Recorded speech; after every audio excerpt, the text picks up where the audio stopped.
What's driving this rally?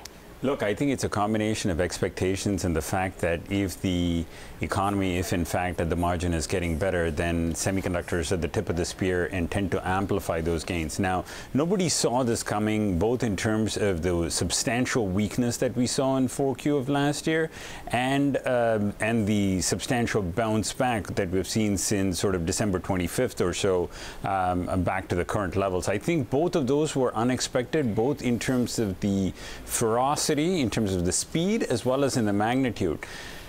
I think that the April quarter earnings will be a very interesting time to look back to see if those gains are indeed justified.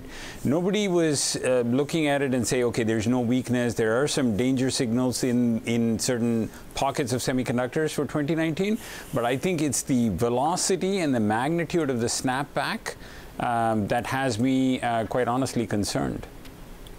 Pierre, is this a rally you expect to continue?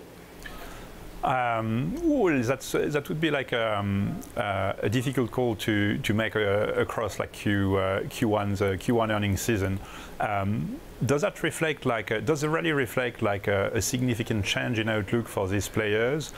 Yes. What are the two largest drivers for the semiconductor industry today in the world? It's data centers, like the cloud players like Google and Facebook investing in their data centers, and that's smartphones.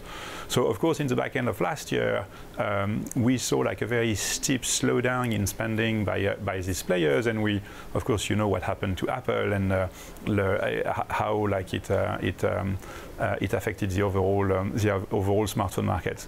What we've learned across the Q4 earnings season is that yes, these players have all guided for a very low Q1, recognizing these weaknesses, but at the same time have remained relatively optimistic for their full-year outlook. And then when we heard cloud players talking, they all talked up their capex.